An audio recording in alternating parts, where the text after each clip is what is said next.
So today we'll be talking about guidable local Hamiltonian problems with implications to heuristic Ansätze state preparation and the quantum PCP conjecture. It's already an abstract in the title, one could say. This is joint work with Martin and Chris, who are also here. And in case you think after this talk, I want to read more about this, and the archive identifier is here as well. And then I have to make sure I can click. So first, some motivation and background. So we're concerned today with the ground state energy estimation problem. And this is perhaps the most central task in computational quantum chemistry and quantum many-body physics. And let me start with an example to illustrate this problem, or perhaps most of you know it already. So we have a nitrogen-10 molecule, and the energy of this molecule depends on the rotation angle. So you can view it as having two rings of 5 nitrogen atoms, and they are connected to each other. And you can rotate, the orientation depends on the rotation of these rings as compared to each other. And also the energy of the molecule depends on this rotation angle. And then a question one may ask is, what is the most stable configuration near the lowest temperature? So T is 0 Kelvin. If you have an Hamiltonian, so operator H of theta describing the system, then the lowest energy, so the lowest eigenvalue of operator is the ground state energy, and it's going to depend on this theta. And informally, the problem then is, so given this description H, compute its ground state energy, which will always denote right here as lambda subscript 0 of H, up to some accuracy delta. And this delta is really important here. So it is known for this molecule that the energy of ambient pressure only varies at 0.17 electron volts as a function of this theta. And perhaps most of you're not physicists, so what does it even mean to have like 0.17 electron volts here? This is an indication that the total energy is of the order of 80 electron volts for the system. So it's really, really small. So very small changes in the angle will make only very, very, very small changes to the total energy.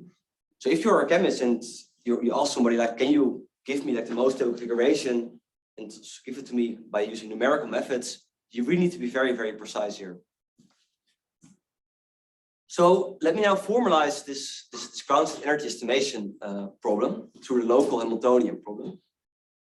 And it's described as follows. So as an input, you're given a sum of Hermitian operators, HI, and this total H acts on m qubits. And we also assume for this talk to be subnormalized in operator norm.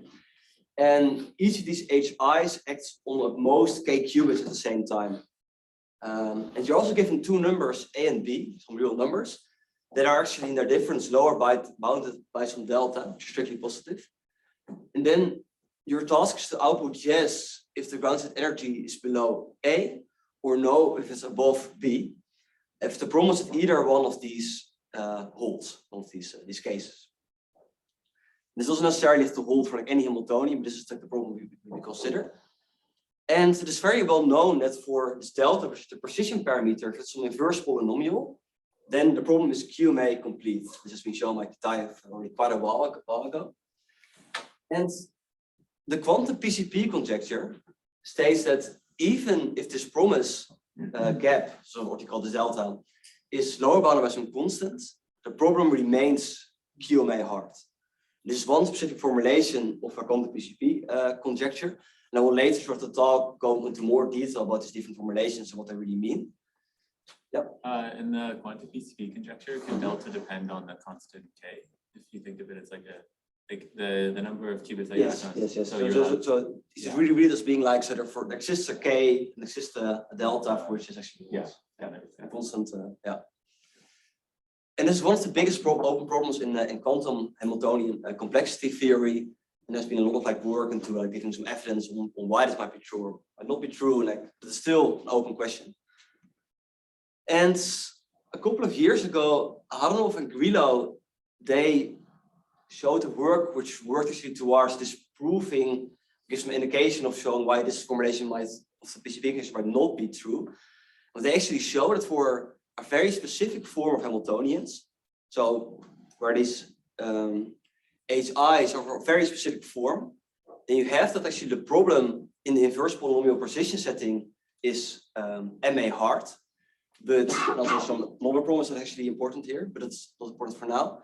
But when the precision becomes only a constant that's required, then actually the problem is in MP. So this rules out some kind of gap amplification in a stochastic setting. So this can be viewed as working towards like a mini quantum kind of PCP for like a different class. Yeah. It's a disproof if you assume that MA is different from Q. Yes, and also So an actual disproof. yeah, it's not, they don't disprove it. That's also why it's also not really like you can't really say that it's a stochastic quantum. So I say it's a stochastic quantum PCP. They say like, what if you say that like for this class MA, a stochastic PCP will look in the following way in terms of gap amplification for stochastic Hamiltonian instead of zero energy.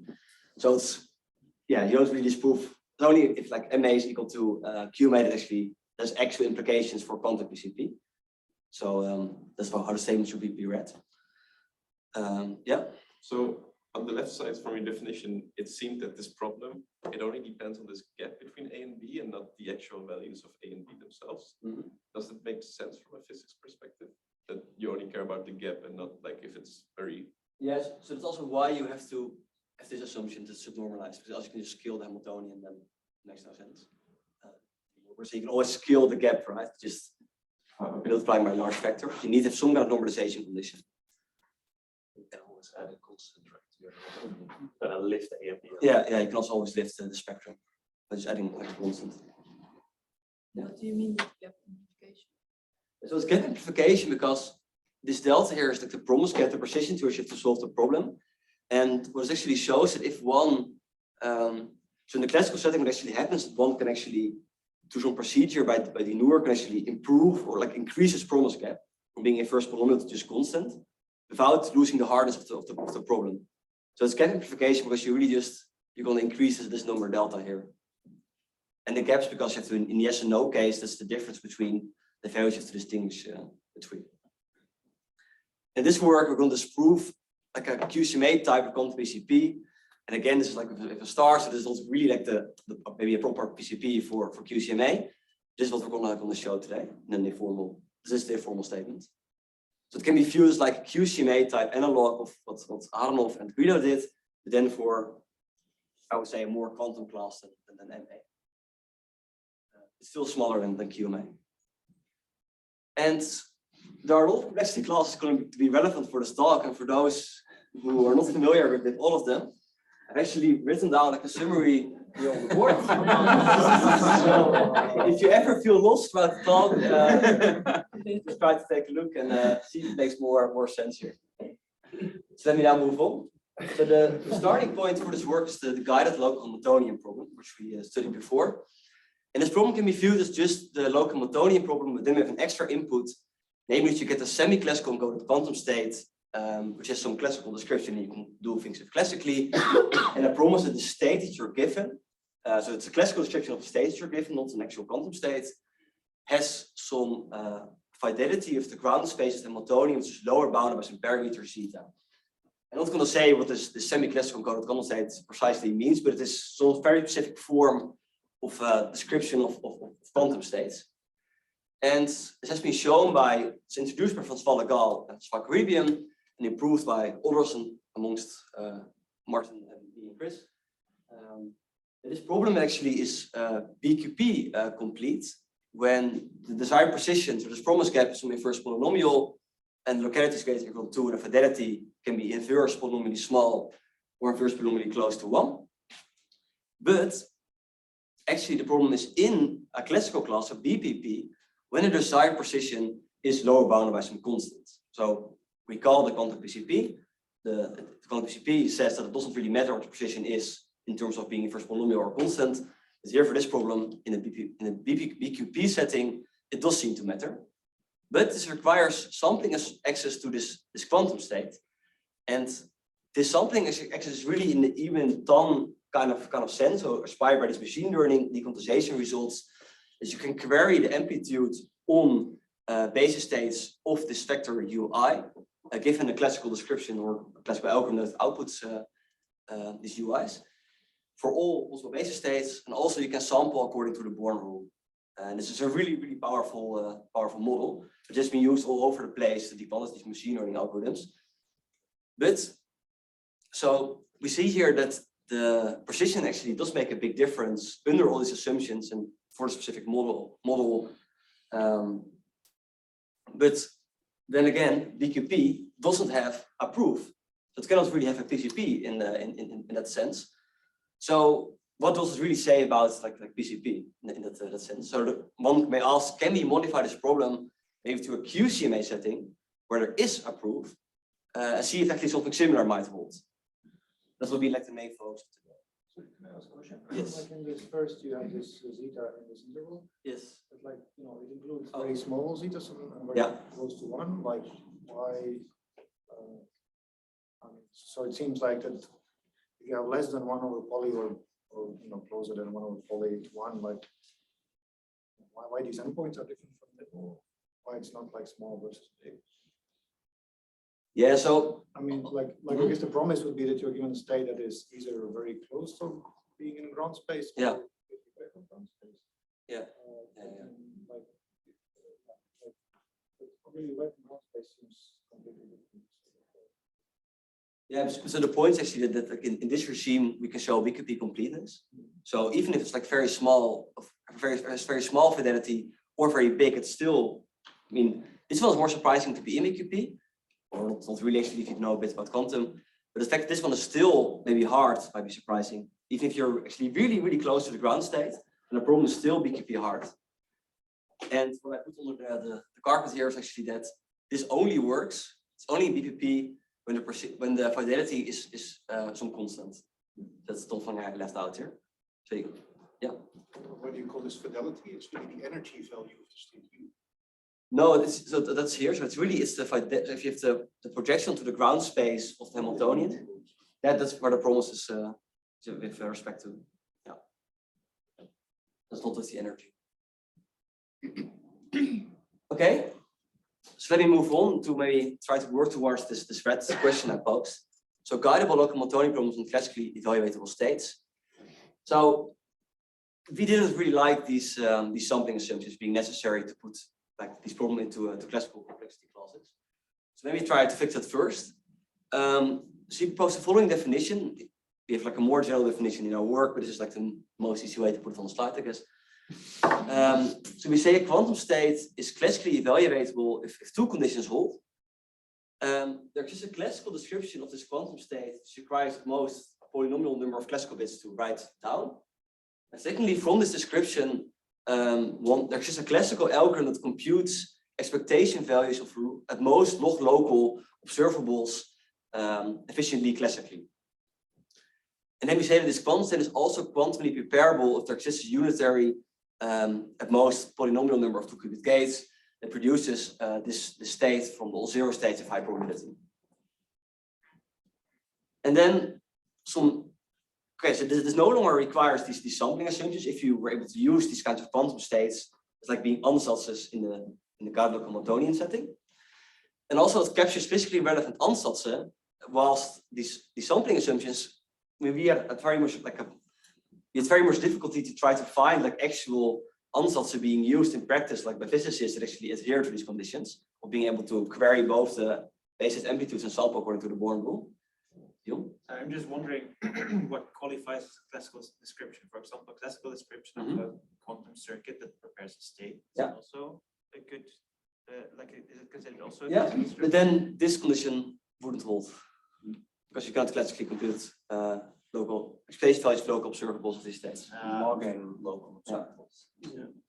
But it's a good bridge to the next second part of the slide. So Matrix product states adhere to this condition because you just really can give the matrices and then do all these things. You can also prepare them on quantum computers efficiently. And for example, constant depth quantum circuits which were subject to the recently proven NLTS conjecture. These are also in the description here. It's just like give me all the 2-qubit gates or the gates in the circuit, and then by some Lightcon arguments, you can also show that you can compute these log and local observables or these expectation values of them.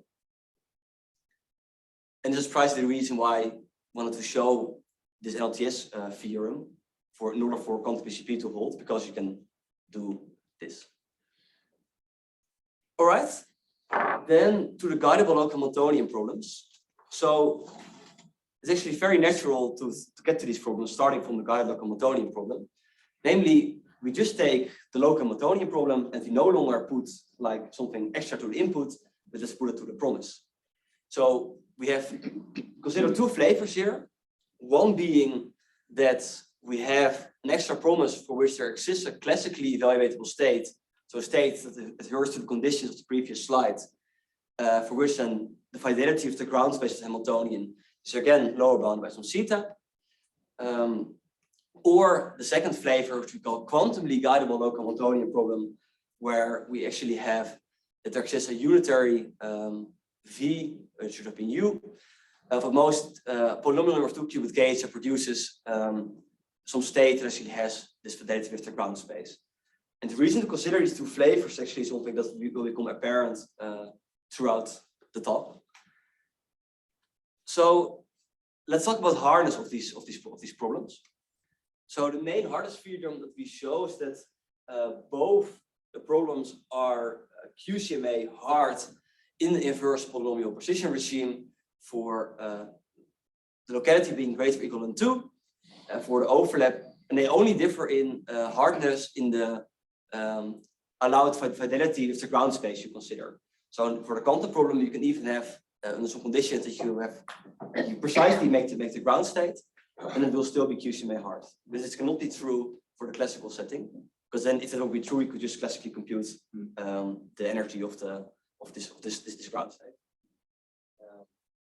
And also this one is written here as QCMA hard because it's only QCMA-complete when we add a quantumly comparable property to the problems. There's not every, I mean, we don't know how to prove this, but probably not every classically evaluatable state can also be prepared by a quantum circuit. So if I give you a zeta that is like 1 minus inverse exponential, then the C Gal problem is in NP. Exactly. Okay. Yes. Yeah. And look here, we'll say it's a randomized reduction we use, and you might not like this, but we can get also results without randomized reduction for the locality still being constant, but a bit larger. So this is really needed to get the locality down to 2. So let me now try to give a proof sketch of only a part of this theorem. Because note note that this problem is always in QCMA, the quantumly guidable local Hamiltonian problem. Because if you immediately let's assume that this is the case. So if you show hardness for this problem and you show hardness while still preserving this quantumly preparable property, then you also show hardness for this problem. So you can, by showing hardness for this one, get hardness for this one, at least in our construction, and because this one is actually contained in QCMA, you get what's here. So for the proof sketch, so I only proved the first part of the theorem, or give a sketch of it. And maybe these slides will make very little sense for people who don't study Hamiltonian complexity, but at least I can give some ideas, hopefully. So the reduction is from a QCMA circuit set type of problem that only uses gates from a specific gate set, and this is important. But I mean, since we can always approximate like any gate set, like it's like 2 qubits of efficiency, this shouldn't really matter for this result. So in this circuit set, you have a quantum circuit U. You get X is like this is like your problem description. Oscilla qubits, so you get a quantum. If a quantum state is extra input, which is usually restricted to be a basis state, this is in the promise of this QCMA circuit. And this was written down here, and you can also find this back on the board. So the promise is always with respect to basis states. So if it's a yes instance, then there exists a basis state Y which gets accepted. So then you measure 1 with high probability, greater equal than 2 for 3. And in the no setting, for all classical witnesses, you get that actually they are all rejected a probability greater equal to 2 for 3, or accepted with this probability at most. So Y goes into the psi. Yeah, but of course it can be the case that that there are quantum witnesses that actually get in a no case accepted by larger accepted probabilities. So the promise only with respect to basis states. But normally you can just easily get rid of this by just measuring before you run the circuit. But this will, we need to work around this in order to apply the circuit Hamiltonian mapping. We focus on the S case first, and why compared later. So maybe some of you are familiar with the Marriott-Wadsworth formalism of writing down these verification circuits and also the measurement here as Hermitian operators in the following way. And they can actually, for this Hermitian operator Q, you can write down like a spectrum of eigenwitnesses. So these are eigenstates of this Q. And every witness here, that's the state psi here, has a certain acceptance probability associated with it. And in the yes case, then we have that we must have that there are witnesses that are accepted with probability greater or equal to 2/3, because it's the yes case. But these are not necessarily basis states. But there are basis states here. That must be true for this circuit. So then the first idea to prove is that we have to fine-tune this witness spectrum of this operator Q. And to do this first by something that is denoted in literature as the C0 trick. What the C0 trick does, you basically append yet an extra ancilla for every witness qubit in your verification circuit. And then you C0, before you run this verification circuit, you apply a C0 controlled by a single witness qubit to this extra ancilla that you introduced. And what then actually happens is that you informally force the witnesses to be classical. And we actually provide a lemma in our work that actually shows that this diagonalizes this Marriott-Wadsworth operator Q. So this basically what it does here, it could be like arbitrary quantum witnesses that are eigenstates of this operator Q, but now they are classical witnesses. And this is like it's already like known like in a formal way for quite a while. The second idea that we use is that there exists a quantum a randomized reduction from a QCMA circuit set problem to one where the witness is unique. So QCMA with this arbitrary number of witnesses is contained in randomized pairwise reductions into unique QCMAs. Now there's only one witness that's accepted in the yes case. This is by Hadanov and others.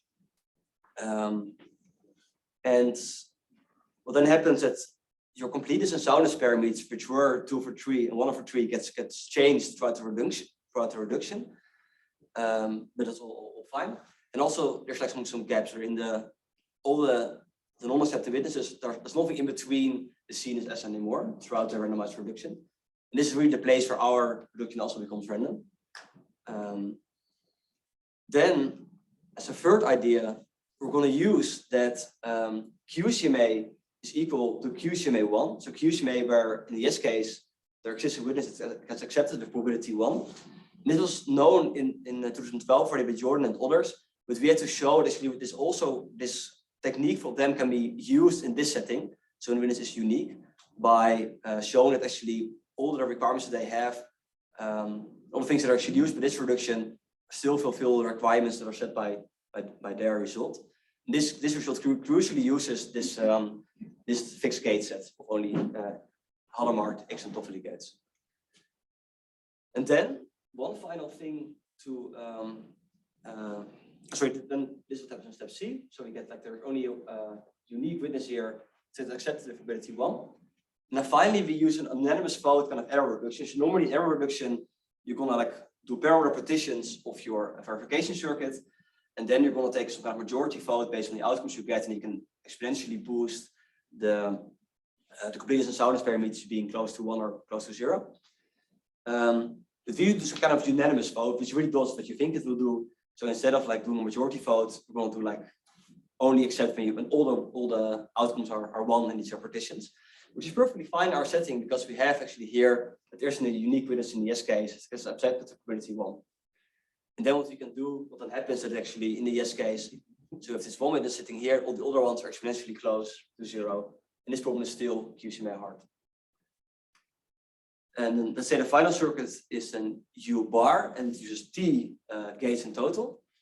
And then what we're going to do, we're going to use, this only for people who know Hamiltonian complexity theory, but please bear with me. We're going to use a very special kind of Hamiltonian clock construction that actually, normally you wouldn't have this epsilon here, but it would just be like all coefficients being 1. And this epsilon has been shown by Despande and others that actually then, with this epsilon, you can actually get some control over the low-lying states of this Hamiltonian here, HS. and then we can bound the energy values of the low-lying energy states, which is very useful for us because the history state here, so corresponding to this unique witness Y, this acceptance probability 1 in a circuit setting, will have energy 0 in not just this construction, but any clock construction, because and it will also therefore be a ground state, because you have that HGS is all its eigenvalues are greater or equal than 0. So it must be a ground state. And for suitable choice of this epsilon, we can actually show that this ground state then is unique, because the spectral gap of this Hamiltonian here, because this one is unique, and also this Hamiltonian HS has a spectral gap. So should be a figure coming up. Yes. So we have here actually this ground state here. The history state is unique. It is here, and even though it's maybe difficult to see, but these were locations of the witnesses in the circuit construction and are now embedded into a spectrum of a Hamiltonian. And even though we know only bounds on the energy values of the eigenstates of the energies here, the bounds are good enough to make sure actually that we're certain that there's nothing here. And that's very, very important. And then after we do all of this work, we can reuse tricks from previous works by Caribbean, Legal, and also and others, block encoding, Gadget, pre-idling, and more to get to the final result. But it's already known. So all the ideas here before, but like new ideas needed of why the previous constructions we had for the Guided Local Hamiltonian problem could not directly be adopted to this setting. These are like the ideas that we're going to show in this QCMA hardness. And as an intermediate, yeah. So how does it end? Like, what does step 3 actually achieve? You list a bunch of techniques, but you don't. Yeah. So it ends by showing. So here we already show because this is a 5 local Hamiltonian, and it only cares about the S case. But because there's a gap here, what we can do, we can just add here like a big O times projection on 1 plus some other Hamiltonian. It's actually a big O times the projection on 0. Like you block encode like the 2 different Hamiltonians, which increases the locality by 1. And then for the second Hamiltonian, you pick a trivial one where you just put the lowest energy in the gap here. So so that it's in the no case, this trivial Hamiltonian will be triggered. That makes sure actually that you in the no case, so that basically fixes the no case in the setting. You're trying to create an instance of your guided local Hamiltonian problem. Yeah, the guided one. With a classically samplable state. So where's the classical state? Yeah, that's a good point. So we have also to show that this one is I wrote this so that this one has overlap or fidelity with a classically evaluatable state, and it's all like similar to what we've already done in the work here. So that is very easily possible. It's literally the same. That's really the crucial part of this proof. That's the crucial part, yeah. Yeah, but I was just trying to give like the new ideas that were needed to get to this result. All the other ones were already previously known. But that's totally correct that time. So what I put on the work here. Yeah, that's a good point. So as an immediate corollary of this result is that one can say the following. So if one has access to a quantum computer, in particular quantum phase estimation, then having the ability to prepare any quantum state by a polynomially sized quantum circuit is no more powerful than the ability to prepare states from a family of classically evaluatable and quantum comparable states when the task is to decide the local Hamiltonian problem of precision as some inverse polynomial. Because both the problems that we gave, so the classically evaluatable and the quantum comparable, they're both QCMA-complete. Assuming also these quantum comparable property for the first one. So this really gives some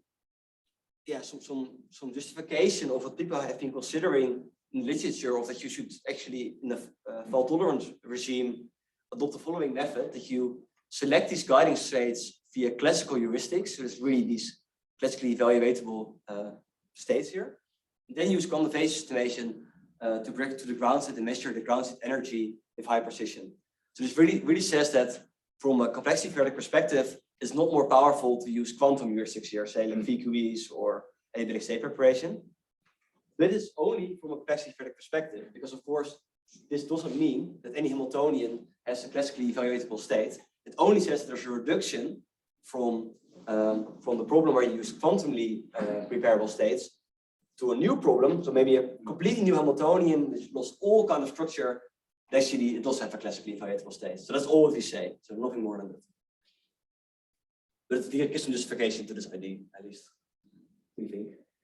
So then let's just shift gears and look into classical easiness for these kinds of problems. So trying to show classical containment. So we saw already quantum hardness, but what about if you change some parameters? So we show the following theorem, which we call the spectral amplification theorem, and it's really inspired by what Van Wallegaal and Svakaribian showed, but then in a different setting. So they showed it in like a probabilistic setting where you have access to this L2 norm sampling. But we show it like in a setting where we have these classically evaluatable states. So you have a local Hamiltonian again, subnormalized, and you get some numbers A and B. So this is really just saying that you get this is a local Hamiltonian problem, and you also get a description of a classically evaluatable state. It's just also the problems that we normally have. And then it says that there's just a classical algorithm that only requires the following number of computations of local expectation values to solve basically the local Hamiltonian problem when you're given such a classically evaluatable state. And note here that if zeta is constant and delta is constant, this is just some polynomial. If delta is constant, but zeta is some inverse polynomial, so you have this small overlap setting, then it is quasi-polynomial. And if delta is some inverse polynomial, then basically just forget we're not on the line. Please don't use it. It's just over exponential time. I mean, if it's inverse polynomial, yeah. So comments also allows one to remove the powerful sampling assumptions that were needed to put their GLAs in BPP. And the proof idea is basically Lin and Tong's ground state energy estimation algorithm, but then dequantized, which is not really dequantized in a setting where it uses the sampling assumptions, but you retake their idea of a quantum algorithm and try to fit it into our framework, which is then classical. So let pi of A be a projector onto all eigenstates of a Hamiltonian. So these are eigenstates of your Hamiltonian of interest that have energy below A. And then a very simple procedure to solve the problem would be actually to compute just the norm of this quantity. And the reason is as follows. We have the NLTS case, of course, because A is always greater than the ground state energy, which must be true because of the promise. But actually, this is lower bounded by just the projection to the ground state. We have some U, and that's U is classically evaluatable state. And this is lower bounded by the square root of zeta, because we always consider the problem with the norm squared here. And in the low case, we must have that all the energy values are greater or equal than B, which is greater than A. So it must be that this becomes 0. This is just different. So this one is some inverse polynomial at most in our setting. So then you can distinguish both cases. But then, of course, this projector can usually not be made efficiently. So this in general, you cannot really do this. And ideas to approximate this low energy projector through a polynomial in H. And if you have a polynomial in degree D, in H, and H is K local, it generates a sum of KD local observables. And it's exactly what we can use in these classically evaluatable states, because the way the definition is that you can compute local expectation values. So you just sum them all together, then you basically can compute a quantity like this, but this is also a polynomial in H then. Yeah, so note that actually this pi alpha of A is just a translated science function of the Hamiltonian H. Then there's just a lemma by Wang and Chiang of 2017, shows that you can efficiently approximate the sine function.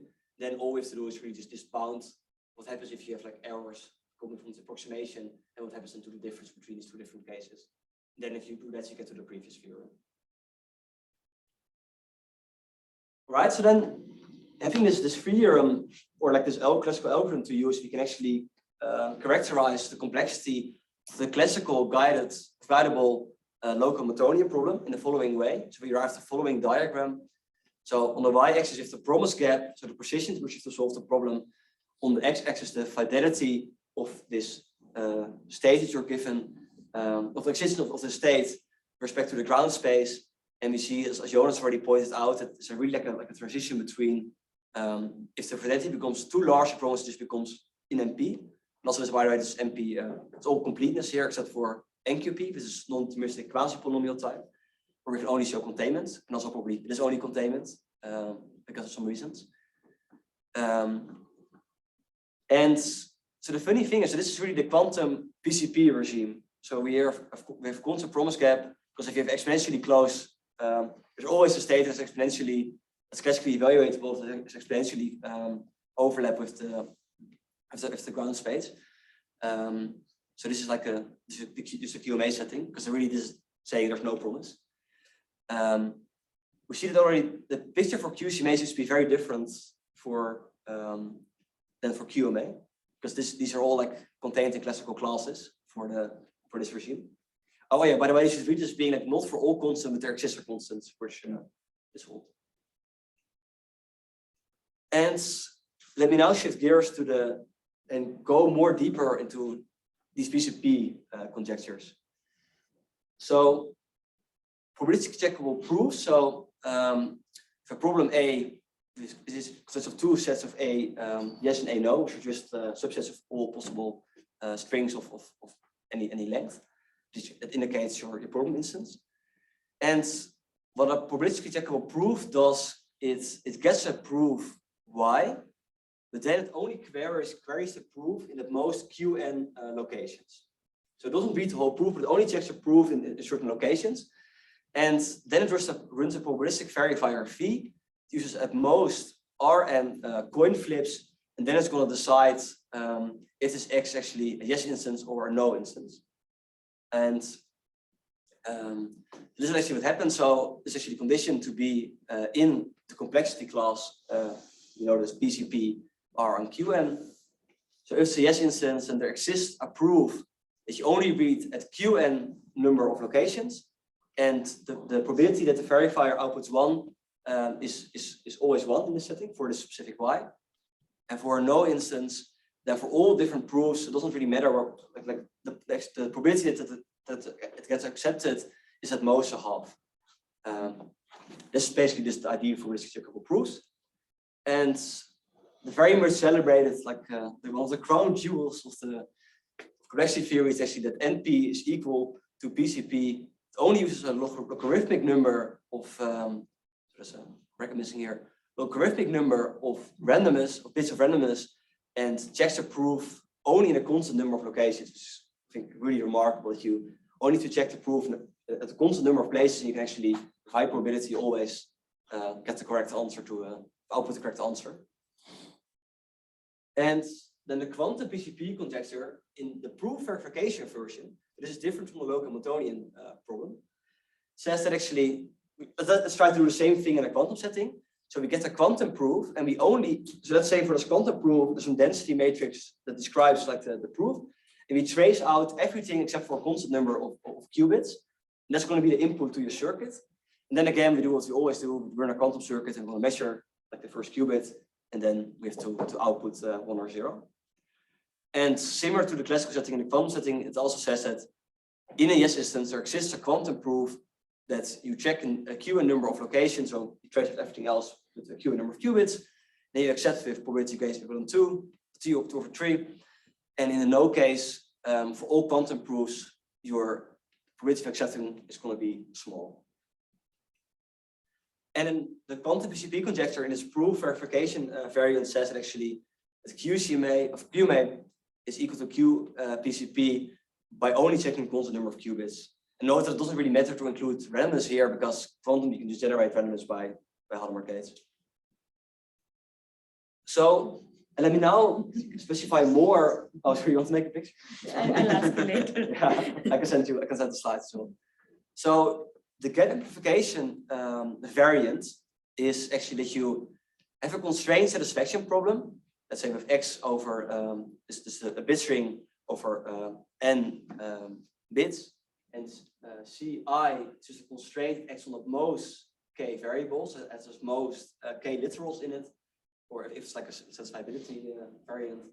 we also given this delta, and this formula pi x just is written in the following way because it's a bit confusing that you always use minimization in physics for Hamiltonian to maximization in a classical setting. Just to make it all the same. That you sum over all clauses. So the clause output either if 1 or 0 if they're satisfied or not satisfied. Divide by the number of clauses. So basically, if all clauses can be satisfied, the sum is going to be m. This is going to be 1. This is going to be 0. So this is 0 if all can be satisfied, and larger if not all clauses can be satisfied. And in the yes case, yet then that let's say that then it's possible to exist a way to assign the variables that this formula evaluates to 0. In the no instance, it's always going to be lower bounded by some delta. And if this CI, if these CI's can only be 0 or 1, then this delta must always be greater or equal than 1 over m. That's hopefully easy to see. And then you just get a normal canonical like NP-complete problem. And the PCP theorem by gap amplification by Dinoor in 2007, she shows that there exists a constant, a gamma greater than 0 and a k, and some constant k, such that k CSP for this gamma is NP hard. And this is again pretty remarkable because this means that a constant fraction of all your clauses are, so either all clauses are satisfied or a constant fraction of all clauses are at least not satisfied, and it's still very hard to distinguish between these two cases. And this is called gap amplification because this normally would be 1 over m, and then this can be amplified compared to a constant and still retain the hardness. Now let's look to the quantum analog, so the K-local Hamiltonian problem. I no longer have a classical Witsching with a quantum state, a collection of Hermitian operators that act on the most qubit of k qubits. We assume it's subnormalized for every term. So now we at this n1 over m here. So it doesn't have to be, then it immediately is subnormalized for the entire Hamiltonian. If again is A and is B. And note also that here we assume it to be 0, and here we assume arbitrary A and B. This is also related to some other open question of being that QMA, the perfect completeness, whether that's the same as QMA with arbitrary acceptance and rejection probabilities. And you can draw the same table, but then here, like I mentioned, you have this arbitrary A and B here. And then the quantum PCP conjecture by gap amplifications is the one that I mentioned at the beginning of the talk, is that there also exists a constant for which this problem is QMA hard. So this is the quantum classical analog. And let me give an overview of what this means in terms of reductions, like these diagrams. Believe me, they will get worse for QCMA. So you should view this being like, these are complexity classes, these are just problems. But you can also view this as being like a trivial problem for the complexity class. So the trivial problem would just be really take the definition of the complexity class, so the circuit, and then that's actually your problem. So that's how it should be viewed. And all these arrows here indicate reductions from one to the other. And if there's like a dotted line here, the reduction is conjectured to exist. So in the classical setting, we all know this reduction that they hold, and they all reduce nicely to each other.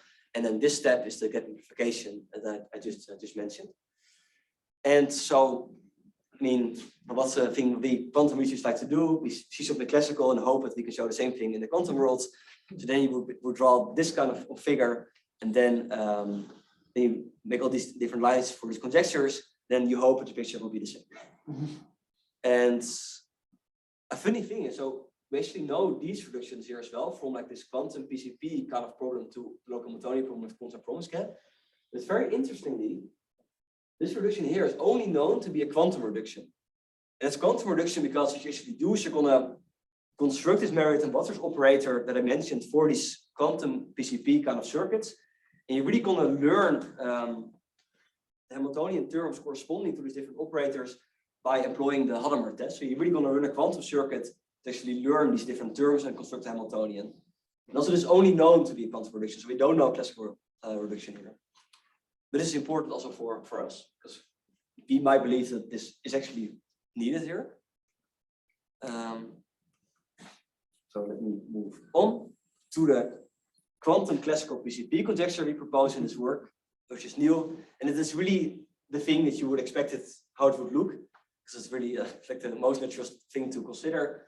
So with the quantum classical PCP system consists of the following kind of circuit, but now you get like a basis state and then you don't have to trace out because you just like only look at a certain number of bits. Then you run a quantum circuit. So it's really like it's a PCP, but then if a quantum circuit sits here, then you measure, you get like the promises in the yes and no case that you would expect in this setting. So in the yes case, there exists a classical proof where you only check a constant number of bits before you run a quantum circuit. Then you accept a high probability. In the no case, again, you check a constant number of bits, random, and then you will reject with large probability. And this is then our quantum classical PCP conjecture, which we hope might be like fruitful to pursue as like a stepping stone towards the actual quantum PCP conjecture. And then our conjecture is actually that this is the same if you check a constant number of bits as QCMA. And we give some no-go results for this quantum classical PCP conjecture. So the first one, so remember that one used the quantum reduction to go from the quantum PCP as being like a proof verification system to the local Hamiltonian problem. And we showed if you allow for quantum reductions in QCMA, which I guess does make sense because QCMA is a quantum class, so you are allowed to do quantum algorithms, then you can actually reduce to a problem that is in MP. So the proof ID, so the first direction is actually trivial from the PCP theorem, classical one, but it's not the interesting one. So the other one, so the fact that it's actually contained under quantum reductions in MP, is that you can just combine the standard quantum PCP local Hamiltonian quantum reduction with the symmetric I mentioned before. So the symmetric, I already explained it in words, but it really does this. So you, for every bit that you have here for your proof, you add another ancilla where you see not the outcome to, and you measure here, you always everything gets measured in the end. And then basically it forces the witness to be classical. And the reason why the measurement has to be done in the end is to do with the circuit, have to do with going to the Hamiltonian, because otherwise it wouldn't really matter. You also just measure at the beginning and just run the circuit. And if you, what we actually show in our work, this was already known as symmetric, but it actually diagonalizes this Merlinized operator. And this Merlinized operator is precisely what you learn in this reduction. I guess people can ask questions. I have a question. Can I ask? I guess I want to ask a question now. I guess I'll just move on and then you can read the question if you ask written it down. Can you hear me? So the surprise lemma that shows that the symmetric diagonalizes Merlinized operator on a computational basis, and then this quantum classical PCP circuit, or actually collection of circuits for different kinds of choices you make for selecting the bits of the proof you're going to read. Yeah, that's a good question.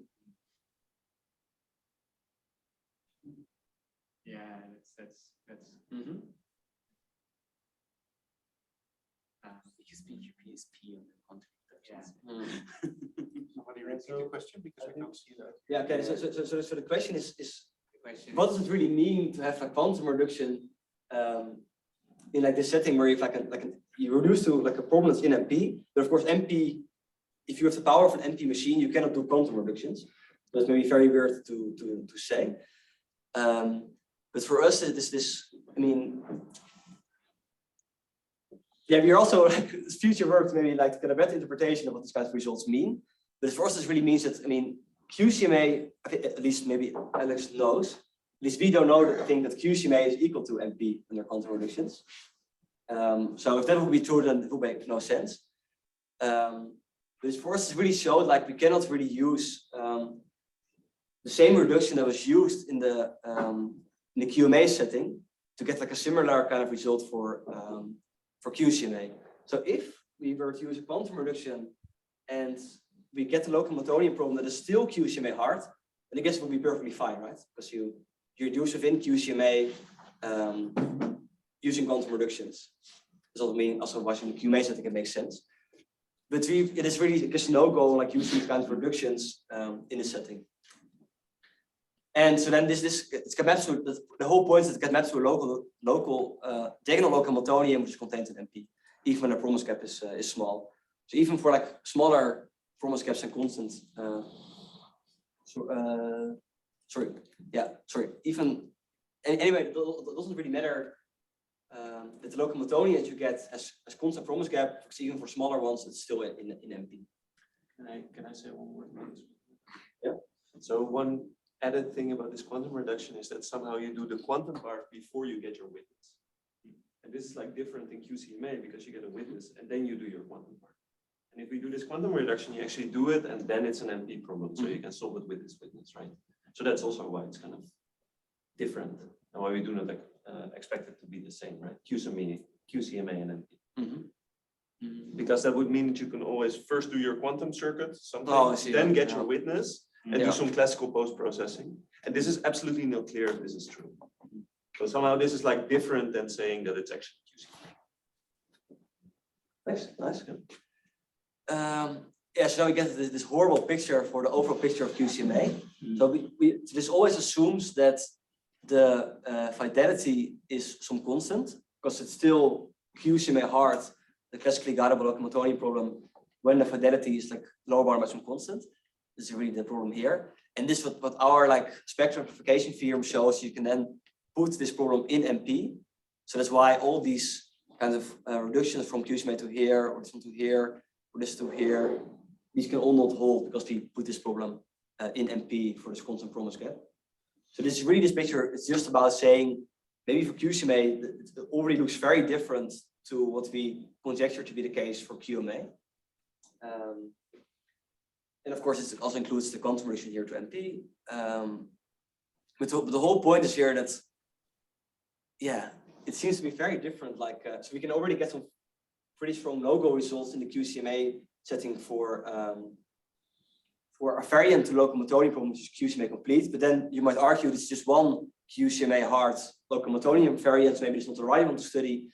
But this is at least maybe some kind of like gives some indication of like some insights into why things are in a way for amplification for local Hamiltonians if you consider like this very restricted setting. The comment we also have results for the class MA. So we consider stochastic Hamiltonians having like these kinds of promises on having overlap with, of having ground states that have good overlap with classically evaluatable states. As implication for general quantum gap amplification, this really means that there cannot exist quantum gap amplification procedures that actually boost this promise gap for a local Hamiltonian problem that simultaneously preserve the fidelity of the ground space of the Hamiltonian with any classically evaluatable state to a multiplicative constant unless QCMA is MP, and this constant means like really the fidelity of the ground space with the set of all with any classically evaluatable state, or multiplicative inverse polynomial unless QCMA is contained in NQP, so non-deterministic quasi-polynomial time. So this is very reminiscent of Alex Guilo and Jordi Hanloff result, where they show that you cannot have that preserved stochasticity unless you, but then you would also de-randomize MA. And many known Hamiltonian gauge constructions actually satisfy this property, because this is precisely what we use to get the locality, for example, down in GLH. So we view this as being like it makes it even harder to find like these gap amplification procedures in the quantum setting, because there are now more like restrictions on it. So that's what I already mentioned before. And we also propose a stronger version of the recently proven NLTS conjecture, which is now NLTS theorem, which we call the NLTS conjecture. And this is really what you think it would be. We show that there exists a family of local Hamiltonians that cannot have these classically evaluatable states that we propose have actually of small energy values. So there exists a constant for every classically evaluatable state for the family of local Hamiltonians sufficiently large n that their energies are actually larger than this, are at least beta far away from the ground state energy. And so this already, so note that actually content of quantum circuits are already in there. So this is really strong, or strictly stronger than the NLTS theorem. And recently it was proven to be true also for stabilizer states, which are also in this larger class of states. think it was like maybe 2 weeks ago. Or Yeah, put in the it's a archive. bit boring, but it works. It's, It's just stabilizer states. It's not like stabilizer states and short depth. yeah. Which is the That's interesting still, thing. yeah. And we also give like a stronger version of this conjecture that actually excludes these classically evaluatable states of inverse polynomial fidelity of the ground space of the Hamiltonians. Because using our spectral amplification theorem, this would also be sufficient, at least in NQP, to get good approximations of constant additive error approximations to these ground state energies. Summary and open problems. So we proposed a variant to the local Hamiltonian problem, which is QCMA-complete in the inverse polynomial precision setting, with NP-complete when the precision is constant. And this has no implications for the existence of quantum gap amplifications having certain properties. It also gives complexity-theoretic evidence that classical heuristics combined with quantization estimation is indeed a sensible approach for fault-tolerant quantum computing in quantum chemistry. We defined a PCP for QCMA called quantum classical PCP. It gave several no-go results within this whole formalism. And also we proposed conjectures which can be viewed as stronger versions of the now NLTS theorem. And then some open problems. Of course, it would be very nice to have like a non-trivial lower bound on quantum PCP.